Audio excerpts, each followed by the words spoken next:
Hello बेटा, welcome to M2L। आज हम चैप्टर नंबर 2 कंटिन्यू करेंगे क्लास 10th का साइंस का एसिड बेस एंड सॉल्ट, अम्ल क्षार और लवण। ठीक है, उसमें हम पीएच के बारे में बात करेंगे कि पीएच क्या होती है। ठीक है, तो अगर आपने कोई अम्ल लिया, एसिड लिया अगर आपने, ठीक है, या फिर बेस लिया आपने, तो जब हम क्या करते हैं, अम्ल या क्षार लेते हैं, अम्ल या क्षार, तो क्या होता है जब इसे पानी में डालते हैं हम, तो ये टूट जाते हैं। क्या हो जाते हैं, ये आयन, मतलब आयन के रूप में, ion as the form of ion आपको दिखाई देंगे। कैसे दिखाई देंगे मैं आपको बताता हूँ। जैसे मान लीजिए आपने एसिड लिया HCl, ठीक है, प्लस आपने डाला, इसे वाटर में डाल दिया, H2O आ गया, तो क्या होगा, ये HCl टूट जाएगा H प्लस और Cl माइनस में। लेकिन जो H प्लस होता है ये फ्री नहीं रहता वाटर में, ये H2 के साथ कंबाइन हो जाता है और ये बनाता है आपका H3O प्लस आयन, जिसको हम क्या बोलते हैं, हाइड्रोनियम आयन। हाइड्रोनियम आयन, ठीक है, हिंदी में भी यही बोलेंगे, आपको हाइड्रोनियम आयन बोलते हैं इसको। ठीक है, इसी प्रकार से अगर आप NaOH को, जो आपका क्षार है एज अ बेस है, उसको पानी में डालोगे आप, ठीक है, तो ये टूट जाएगा Na प्लस में और प्लस Cl माइनस में, सॉरी OH माइनस में। तो Cl तो यहाँ पे है ही नहीं, OH माइनस में। ये आपकी आयन कहलाती है हाइड्रोक्साइड आयन, कहलाती है आपकी हाइड्रोक्साइड आयन। ठीक है, इंग्लिश में लिखेंगे इसको हम हाइड्रोक्साइड आयन। ठीक है, आपको समझ में आ गया। अगर आप एसिड को वाटर में डालेंगे तो H प्लस और H3 प्लस, या फिर ये दोनों में से ये आपका हाइड्रोजन आयन बनाता है और साथ में Cl माइनस बनाएगा। ठीक है, इसी की वजह से H प्लस आयन की वजह से ही इसे हम एसिड बोलते हैं, अम्ल बोलते हैं, और यहाँ पे OH की वजह से ही हम इसको क्या बोलते हैं, बेस बोलते हैं, क्षार बोलते हैं। ठीक है, और भी आपके पास हाइड्रोक्साइड आपके पास है, क्षार बहुत सारे हो सकते हैं। जैसे अगर आप इसमें KOH ले लीजिए, पोटेशियम हाइड्रोक्साइड, तो अगेन जब आप इसमें वाटर में डालेंगे तो K प्लस और OH माइनस बनेगा। ठीक है, देन अगर आप की बुक में दिया हुआ मैग्नीशियम हाइड्रोक्साइड दिया हुआ है, अगर आप इसको वाटर में डालेंगे तो अगेन Mg, अब देखिए 2 है तो यहाँ 2 प्लस आएगा, प्लस OH माइनस। ठीक है, ये भी आपके कितने बनेंगे, 2 बनेंगे, तो यहाँ पे OH कितने हैं, 2, तो यहाँ 2 हाइड्रोक्साइड आयन बनेंगे। ठीक है, ये आपको समझ में आ गया होगा। उसके बाद अभी आपने पीछे पढ़ा था कि भाई जब भी अम्ल और क्षार मिलेंगे, अम्ल और प्लस क्षार, एसिड और बेस जब रिएक्शन करते हैं आपका, तो आपका क्या बनता है, आपका लवण बनता है और प्लस जल, मतलब सॉल्ट और प्लस वाटर बनता है इसमें। तो ये आपको समझ में आ गया होगा। अब वही दोबारा से एक बार रिएक्शन ले रहा हूँ मैं। मान लीजिए अम्ल मैंने ले लिया है आपका HCl, एसिड ले लिया आपने, और बेस मैंने ले लिया NaOH। ठीक है, यहाँ से जो निकला H प्लस आयन निकलेगा यहाँ से, ठीक है, और OH यहाँ से निकलेगा आपका OH माइनस, ये कंबाइन करके क्या बनाएंगे, आपका वाटर बनाते हैं। ठीक है, और NaCl को लेके चला जाएगा, मतलब NaCl बन जाएगा, और आपका H प्लस और OH माइनस से क्या बन जाता है, आपका H2O बन जाता है, जो कि एक न्यूट्रल होता है। वाटर क्या होता है, न्यूट्रल हो जाता है। ठीक है, और यहाँ पे जो रिएक्शन है हमने इसको क्या बोला था, न्यूट्रलाइजेशन रिएक्शन। ठीक है, उसके बाद क्या होता है, उदासीन अभिक्रिया बोलते हैं इसको। अब अगर क्या होता है कि भाई अगर आपने वाटर में आपने जल में अगर अम्ल या क्षार डाला, एसिड या बेस आप वाटर में डालते हैं, तो ये ऊष्माक्षेपी में मतलब होता है एक्सोथर्मिक रिएक्शन है, एक्सोथर्मिक थर्मिक रिएक्शन होती है। इसलिए हम क्या करते हैं, जल में कोई भी अम्ल मिलाते हुए हम बहुत ही सावधानी से डालते हैं, इसके अंदर हिलाते हुए। ठीक है, आपने जल लिया टेस्ट ट्यूब में, और उसके अंदर आप अम्ल या क्षार को धीरे धीरे डालते रहेंगे और उसे हिलाते रहेंगे ताकि वो आसानी से इसमें मिलता रहे। ठीक है, और ऊष्मा जो है वो धीरे धीरे खत्म होती रहे, जब इसे हिलाओगे तो ऊष्मा भी धीरे धीरे खत्म होती रहेगी। उसके बाद आपका एक वर्ड आता है डाइल्यूशन। डाइल्यूशन आता है जिसे हम बोलते हैं तनुकरण। ठीक है, इसका मतलब जो होता है, डाइल्यूशन का मतलब ये होता है कि चाहे वो अम्ल हो चाहे क्षार हो, अगर आपने इसमें पानी मिलाया तो क्या होता है, उसकी सांद्रता, मतलब कंसंट्रेशन जो होती है, जिसे हम हिंदी में बोलते हैं सांद्रता, ठीक है, वो क्या होती है, कम हो जाती है। ठीक है, मतलब कहने का मतलब ये है कि उसका इफेक्ट कम हो जाता है। मान लीजिए इस टेस्ट ट्यूब में आपका इतना अम्ल था, आपने पानी मिला दिया, तो इतना पानी मिलाया, तो इससे क्या हो गया, इसकी जो क्या बोलते हैं उसका तेजपन है, ठीक है ना, उसमें जो उसकी सांद्र कंसंट्रेशन है वो कम हो जाएगी। किसकी, अगर वो अम्ल एसिड है तो H प्लस की, अगर वो क्षार है मतलब बेस है तो OH माइनस की, इसी को हम क्या बोलेंगे, डाइल्यूशन बोलते हैं, तनुकरण बोलते हैं, जब आप उसके अंदर पानी मिलाते हैं। ठीक है, इसके बाद हम आते हैं सॉल्ट फैमिली, लवण परिवार पे आते हैं, जो हमें सॉल्ट पढ़ने सारे। ठीक है, तो पहला सॉल्ट है आपका, सबसे पहला वाला है आपका सोडियम हाइड्रोक्साइड। ठीक है, NaOH, सोडियम हाइड्रोक्साइड पढ़ेंगे इसको। ये बनता कैसे है, जब आप NaCl की रिएक्शन कर देंगे वाटर के साथ, ठीक है, तो वो आपका बन जाता है sodium hydroxide plus chlorine gas plus hydrogen gas. ठीक है, ये आपका बन जाएगा। ये आपको याद रखनी है कि भाई जब भी आप सोडियम क्लोराइड की लवण की अभिक्रिया वाटर से करेंगे, जल से करेंगे, तो आपका क्या बन जाएगा, सोडियम हाइड्रोक्साइड, क्लोरीन गैस और हाइड्रोजन गैस। इसी रिएक्शन को हम क्या बोलते हैं, इस रिएक्शन को हम बोलते हैं क्लोर क्षार प्रक्रिया। ठीक है, ये इंपॉर्टेंट रिएक्शन है, आपसे पूछ सकता है पेपर में, मतलब क्लोर अल्कली प्रोसेस। ठीक है, ये रिएक्शन याद होनी चाहिए। ठीक है, अब ध्यान रखना है आपको, जो आपकी क्लोरीन गैस है वो निकलेगी आपकी एनोड पर, ये एनोड पर निकलेगी गैस, और जो हाइड्रोजन गैस है वो निकलती है आपकी कैथोड पर। ये भी आपको याद रखना पड़ेगा। ठीक है, और इनके साथ आपको इनके यूज भी याद रखने पड़ेंगे, क्योंकि जो हाइड्रोजन गैस होती है वो आपका यूज़ आती है, किसके काम आएगी, एज आ फ्यूल यूज आएगी, ईंधन काम आएगी, आपके खाद के काम आएगी, मतलब एज आ फर्टिलाइजर आपका यूज़ होगी। और जो आपका क्लोरीन है वो आपका कैसे यूज़ होगा, ये आपका PVC जो पाइप बनते हैं प्लास्टिक के, उसमें काम आएगा बनाने के लिए, और वाटर को साफ़ करने के लिए काम आएगा। वाटर डिसइंफेक्टेंट होता है, जल्दी स्वच्छता के लिए होगा। इसे हम स्विमिंग पूल में भी यूज़ करते हैं। ठीक है, और मतलब स्विमिंग पूल होता है जो आपके, उसमें यूज़ करेंगे। और ये आपका एक तरह से क्लोरोफ्लोरोकार्बन के में भी बनाने का काम आता है, और एक आपका इंसेक्टिसाइड बनाने का काम भी ये आपका आता है, ये आप बुक में देख लेना। ठीक है, साथ में अगर बात करें हम सोडियम हाइड्रोक्साइड की, तो इसका बहुत ज़्यादा यूज़ है। एक तो साबुन, सोप बनाने में, सोप डिटर्जेंट बनाने में काम आता है ये। ठीक है, और आर्टिफिशियल फाइबर, ये आपका आर्टिफिशियल फाइबर बनाने का काम आता है। और लास्ट इसका आता है धातुओं से, जैसे जो मेटल में ग्रीस लगा देते हैं, तो उसको भी हटाने का काम ये आता है। ठीक है, उसके बाद हम पढ़ेंगे अगला सॉल्ट, जिसका नाम है ब्लीचिंग पाउडर। तो हम चलते हैं ब्लीचिंग पाउडर पे। ब्लीचिंग पाउडर जो होता है आपका, ठीक है, मतलब इसको हिंदी में बोलते हैं विरंजट चूर्ण, विरंजट चूर्ण। ठीक है, फॉर्मूला होता है इसका कैल्शियम, ये इस तरह से होता है CaOCl2। इसका जो कॉमन नेम है वो ब्लीचिंग पाउडर है, और जो केमिकल नेम है वो नाम होता है इसका कैल्शियम ऑक्सीक्लोराइड। कैल्शियम, और बात करें कैल्शियम ऑक्सीक्लोराइड। ठीक है, अब ये बनता कैसे है, ये बनेगा आपका जब आप कैल्शियम हाइड्रोक्साइड के अंदर, ठीक है, इसके अंदर जब आप क्लोरीन डाल देंगे, गैस पास कर देंगे, तो आपका बन जाता है कैल्शियम ऑक्सीक्लोराइड, और साथ में मिल जाता है आपका जल। ठीक है, तो विरंजन चूर्ण इसे बोलते हैं हिंदी में। तो इसका निर्माण होता है।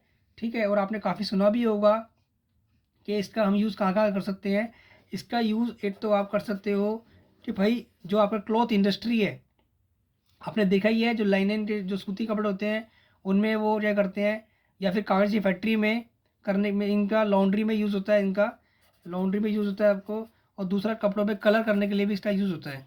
ठीक है, दूसरा इसमें आपको पता है क्लोरीन है, तो हम इसको साफ़ करने के लिए, पानी को साफ़ करने के लिए भी यूज़ कर सकते हैं। इंसेक्ट्स को मारने के लिए, जो माइक्रो ऑर्गेनिज्म होते हैं उनको मारने के लिए हम यूज़ कर सकते हैं, जिसको बोलते हैं रोगाणु नाशक। तो ये आपका डिसइंफेक्टेंट है आपका एक तरह से, और साथ में ये क्या करता है, आपका ब्लीचिंग का काम भी आता है। उसके बाद हम तीसरे पे चलते हैं। थर्ड वन आपका है, वो आपका है बेकिंग सोडा। बेकिंग सोडा का फार्मूला होता है आपका, अगर बात करूँ मैं बेकिंग सोडा, तो उसका फार्मूला होता है बेटा NaHCO3। ठीक है, और इसका नाम क्या है, दूसरा नाम सोडियम हाइड्रोजन कार्बोनेट। इसका नाम होता है सोडियम हाइड्रोजन, अगला आज है कार्बोनेट। ठीक है, वो हिंदी में भी ये रहेगा, सोडियम हाइड्रोजन कार्बोनेट लिखेंगे इसको आप। अब ये बनता कैसे है, पहले इसके बारे में बात करेंगे। तो भाई NaCl जो होता है आपका, लवण जो नमक होता है, NaCl की रिएक्शन हम कैसे करते हैं, विक्रिया जल से वाटर से करेंगे, साथ में डालेंगे CO2, साथ में डालेंगे इसमें अमोनिया। जब ये चारों मिल जाते हैं आपस में, sodium chloride, water, carbon dioxide और अमोनिया, तब आपका बन जाता है आपका NH4Cl sodium ammonium chloride plus बन जाता है आपका NaHCO3। ठीक है, ये आपकी प्रिपरेशन है, कैसे बनता है ये आपको याद होनी चाहिए, रिएक्शन पूरी कैसे कैसे बनेगा कि भाई NaCl लेना ही लेना है आपको। जब आपने इन दो को लिया था तो आपका बना था सोडियम हाइड्रोक्साइड, जब आप इन चारों को लोगे तो बनेगा आपका सोडियम हाइड्रोजन कार्बोनेट। ठीक है, अब आपसे पूछा जाता है पेपर में कि हम जब इसको गर्म करेंगे बेकिंग सोडा को, सोडियम हाइड्रोजन कार्बोनेट तो कार्बोनेट को, तो क्या बनता है। हाँ, तो मैं आपको बता रहा था कि जब हम सोडियम हाइड्रोजन कार्बोनेट को गर्म करेंगे तो क्या होता है, जब आप गर्म करोगे, हीट करोगे इसको, तो देखो इसमें कार्बन डाइऑक्साइड गैस है वो निकल जाएगी, तो CO2 गैस निकलेगी पहले तो एक साथ में, है ना, और ये बन जाएगा प्लस जल निकल जाएगा इसमें से, जो जल निकल सकता है। तो जल निकालने के लिए आपको आगे 2 लगाना पड़ेगा, क्योंकि H2O चाहिए, 2 हाइड्रोजन चाहिए, और आपका बनेगा साथ में Na2CO3। क्या बनता है आपका सोडियम कार्बोनेट। ये रिएक्शन बहुत इंपॉर्टेंट है, पेपर में आ सकती है, तो याद रखना है आपको। जब भी आप बेकिंग सोडा को गर्म करोगे तो सोडियम कार्बोनेट आपका क्या बनता है, सोडियम कार्बोनेट बनेगा, और साथ में क्या निकलेगा, कार्बन डाइऑक्साइड गैस और H2O जल। ठीक है, उसके बाद इसका यूज़ क्या है, तो यूज़ तो बहुत सारे यूज़ हैं इसके। यूज़ क्या कहाँ यूज़ होता है ये, और यूज़ की बात करूँ, उपयोग का काम को बात करूँ, तो भाई सबसे ज़्यादा उपयोग उसका होता है बेकिंग पाउडर बनाने में। ठीक है, बेकिंग पाउडर बनाने में काम आता है इसका। ठीक है, जैसे आपने देखा होगा कि भाई जो केक केक वगैरह बनते हैं, पेस्ट्री वगैरह बनती है, उसमें ये काम आता है ये। ठीक है, पेस्ट्री वगैरह बनाने में ये काम आता है। उसके बाद आपने देखा होगा छोले भटूरे बनाने में भी इसका यूज़ होता है, जिसका बेकिंग सोडा का केक पेस्ट्री बनाने में यूज़ होता है। और दूसरा इसका यूज़ होता है आपका, ये यूज़ होता है एज एंटा एसिड। एंटासिड का मतलब हो गया, ये क्या करता है आपका, ये जो भी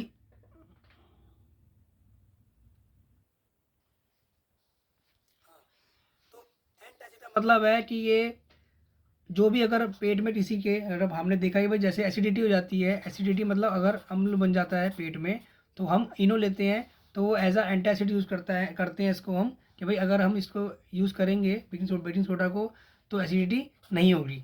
तीसरा है कि भाई इसमें आपको पता है कार्बन डाइऑक्साइड गैस यूज़ होती है, निकलती है मतलब, तो इससे क्या होगा, ये एज अ फायर एक्सटिंग्विशर में भी यूज़ होता है। आग बुझाने के जो चीज़ें होती हैं, आग बुझाने के भी ये काम आएगा। अब यहाँ पे एक चीज़ इंपॉर्टेंट, एक कैच है। कैच इंपॉर्टेंट क्या चीज़ है कि भाई आपसे पूछ लेगा कि भाई बेकिंग पाउडर और बेकिंग सोडा, ठीक है, दोनों में डिफरेंस क्या है। तो भाई सोडा तो, बेकिंग सोडा जो है आपका, वो तो मैंने आपको बता दिया, ये बेकिंग सोडा है। ठीक है, अगर इसके अंदर आप बेकिंग सोडा के अंदर अगर आपने टार्टरिक एसिड मिला दिया, टार्टरिक एसिड, टार्टरिक अम्ल अगर हमने मिला दिया, तो वो बन जाता है बेकिंग पाउडर। ठीक है, और बेकिंग सोडा अलग अकेला होता है NaHCO3। तो दोनों में डिफरेंस समझ में आ गया वो आपको। सोडा और पाउडर में, सोडा अकेला NaHCO3 सोडियम हाइड्रोजन कार्बोनेट होता है, और पाउडर में जब आप टार्टरिक अम्ल मिला देते हैं बेकिंग सोडा में, तो वो बन जाता है आपका बेकिंग पाउडर। अब चलते हैं अपने अगले सॉल्ट पर, लवण पर, जो कि आपका है सोडियम कार्बोनेट। क्या है वो, सोडियम कार्बोनेट है, और इसका सूत्र होता है आपका Na2CO3। ठीक है, अभी बनता कैसे है कि भाई जो आपने भी गर्म किया था ऊपर बेकिंग सोडा को, ठीक है, अगर उसे गर्म कर दोगे तो आपका कार्बोनेट बन गया था, आपको हमने देखा, आपने सोडियम कार्बोनेट बन चुका था। अब अगर इसके अंदर आपने अगर सोडियम कार्बोनेट के अंदर आपने 10 मोलिक्यूल जोड़ दिए वाटर के, ठीक है, 10 अणु जोड़ दिए जल के, तो बन जाता है आपका Na2CO3 और डॉट 10H2O। यही आपका क्या है, सोडियम कार्बोनेट। इसी को हम बोलते हैं वॉशिंग सोडा भी से हम बोलते हैं, धावन सोडा भी इसी को हम बोलेंगे। ठीक है, अब ये जो है इसकी कहानी सुन लेते हैं पहले हम। भाई ये जो 10H2O है, इन्हें बोलते हैं water of crystallization. Water of crystallization मतलब, सॉरी आया नहीं था इसमें, ये आपका कौन सा जल है, क्रिस्टलीकरण, क्रिस्टलीकरण का जल इसे ही कहते हैं हम इसको हम। ठीक है, पहले मैं जो भी ये H2O आपको ऐसे दिखे जिस भी लवण में, सॉल्ट में, आपको तो समझ जाना वो क्या है, आपका क्रिस्टलीकरण जल है, वो वाटर ऑफ क्रिस्टलाइजेशन है। ठीक है, अब हम बात करेंगे इसके यूजेस की, इसका उपयोग क्या होता है। तो भाई उपयोग क्या होगा, उपयोग होता है इसका कांच, ग्लास, साबुन, आपका भाई ग्लास हो गया, और आपका सोप हो गया, इनके और जो आपका पेपर इंडस्ट्री होता है इसमें इसका यूज़ होता है। उसके साथ साथ हम क्या कर सकते हैं, हम इससे बनाते हैं बोरेट्स, ठीक है, बोरेट्स इससे बनाते हैं इससे हम। और इसके साथ साथ हम इसको धावन सोडा नाम है जैसे इसका, धावन सोडा, इसको हम घरों में सफाई के लिए भी यूज़ करते हैं। और सबसे इम्पोर्टेंट जो है जल की कठोरता, ठीक है, जल की कठोरता मतलब वाटर की हार्डनेस को रिमूव करने के लिए इसका भी हम यूज़ करते हैं। अब हम बात करेंगे कि भाई इसके ऊपर बात करेंगे जो पेपर में आता ही है, हर बार आया है, प्री बोर्ड में भी आया था कि क्रिस्टलीकरण जल क्या होता है। देखिए मैं आपको समझा देता हूँ, क्वेश्चन एग्जाम्पल के द्वारा समझा देता हूँ। आपका एक जो कॉपर सल्फेट होता है उसमें कितने जल है, क्रिस्टलीकरण जल के कितने हैं, इसमें 5 अणु हैं, 5 मॉलिक्यूल हैं। ये नीला होता है बेटा, क्वेश्चन में क्या दिया है ये बताता हूँ मैं आपको। ये नीले कलर के होते हैं, ब्लू कलर के। जब आप इसे गर्म करोगे, गर्म करने पे पानी सारा उड़ जाएगा और ये बन जाएगा CuSO4, ठीक है। ये हो जाएगा आपका रंगहीन। ये जो लवण हो जाएगा, जो सॉल्ट है वो रंगहीन मतलब कलरफुल हो जाएगा, ठीक है। आपसे पेपर में पूछेगा कि भाई ये जो आपके लवण था आपका कॉपर सल्फेट का जो कॉपर सल्फेट के लवण थे जो, ठीक है ना, ये क्रिस्टल जो थे नीले होते हैं, ब्लू होते हैं। लेकिन गर्म करने पर क्या होते हैं, ये हो जाते हैं कलरफुल, रंगहीन हो जाते हैं। क्यों होता है ऐसा, क्योंकि जब आप इन्हें गर्म करोगे तो क्रिस्टलीकरण का जल उड़ जाएगा और ये क्या हो जाएंगे, रंगहीन, ठीक है। अब आपको मैं तो इसकी डेफिनेशन बताऊंगा। तो इसकी परिभाषा डेफिनेशन क्या होगी, हिंदी में लवण के एक सूत्र इकाई के निश्चित अणुओं की संख्या को क्रिस्टलिन का जल कहते हैं, या फिर it is a fix number of water molecules present in one formula of a unit salt. जो भी लवण है, सॉल्ट है आपका, उसमें जितने भी number of water molecule fits होंगे उसी को हम क्या बोलते हैं, वाटर ऑफ क्रिस्टलाइजेशन, क्रिस्टलीकरण का जल। अब आते हैं हम लास्ट टॉपिक पे, POP, जो जी आपका क्या है, plaster of Paris, plaster of Paris है आपका, ठीक है। अब होता क्या है इसके अंदर, देखिए इसका फॉर्मूला होता है कैल्शियम सल्फेट हाफ H2O, मतलब हेमीहाइड्रेट, या फिर क्या बोलते हैं इसको, ठीक है, इसको बोलते हैं कैल्शियम सल्फेट हेमीहाइड्रेट। हेमी मतलब आधा, हिंदी में बोलेंगे कैल्शियम सल्फेट अर्ध हाइड्रेट, ठीक है। उसके बाद अगर हम बात करें कि बनता कैसे है, तो भाई जिप्सम होता है आपका कैल्शियम सल्फेट 2H2O, ठीक है। इसको आप जब हीट करोगे, गर्म करोगे, तो इसमें से 2 में से 1.5 मॉलिक्यूल निकल जाएगा और आपका हाफ रह जाएगा और बन जाएगा आपका प्लास्टर ऑफ पेरिस। ये आपका निकल गया 1.5 H2O, सॉरी H2 निकल जाएगा तो बन जाएगा आपका जिप्सम। क्या बन जाएगा, ओ सॉरी, ये आपका POP है और ये आपका जिप्सम था, जिप्सम। इसको बोलते हैं हम कैल्शियम सल्फेट डाईहाइड्रेट, ठीक है। डाईहाइड्रेट मतलब डबल, 2 डबल हो गया ना, H2O यहाँ पे आता था तो अर्ध बोला था, और यहाँ पे क्या बोलेंगे, इसको डाई बोलेंगे, या फिर इसे बोलेंगे हाफ हेमीहाइड्रेट, या फिर, ठीक है। और बात करेंगे इसकी कि भाई अगर इसके अंदर कैल्शियम सल्फेट के अंदर मतलब जो आपका POP है, आपने इसमें अगर पानी मिला लिया तो पानी कितना मिलेगा, 1.5 ही मिलेगा। और पानी से आपने मिला दिया इसमें तो ये बन जाता है कैल्शियम सल्फेट 2H2O। सेम ही रिएक्शन है ये, आप इसको उल्टा कर देंगे तो बात वही बनेगी, ठीक है। मतलब अगर आपको जिप्सम POP बनाना है तो आप इसको गर्म कर देंगे तो आपका बन जाएगा POP, प्लास्टर ऑफ पेरिस। और अगर आप इसमें पानी मिला देंगे तो ये बन जाएगा अगेन जिप्सम बन जाएगा, और जो हार्ड हो जाएगा, ठीक है। उसके बाद इसका यूज़ है, तो यूज़ कहाँ कहाँ पे होगा, तो भाई ज़्यादातर इसका यूज़ होता है आपका, अगर किसी का प्लास्टर चढ़ाना है, हाथ पैर टूट जाता है, प्लास्टर चढ़ाने में काम आता है, और टॉयज़ बनाने में भी इसका यूज़ आएगा, इसका यूज़ होता है। और क्योंकि ये पेरिस में, इसका नाम पेरिस, प्लास्टर पेरिस क्यों पड़ा, क्योंकि सबसे पहले ये पेरिस में इसका डिस्कवरी हुई थी, तो इसलिए नाम इसका क्या होता है, प्लास्टर पेरिस पड़ गया। और आपने POP सुना भी होगा, जैसे वाइट वॉश होता है तो दीवारों को चिकना बनाने के लिए POP का यूज़ करते हैं, तो यही इसका यूज़ है। आई थिंक आपको समझ में आ गया होगा। अब जल्दी मिलेंगे एक नेक्स्ट वीडियो के साथ, और प्लीज़ सब्सक्राइब कीजिए चैनल को हमारे, और लाइक कीजिए और प्लस कमेंट कीजिए। अगर कोई दिक्कत परेशानी है उसे हमें बताइए, हम उसको सोल्व करेंगे, ठीक है। टिल देन पढ़ते रहिए, ऑल द बेस्ट।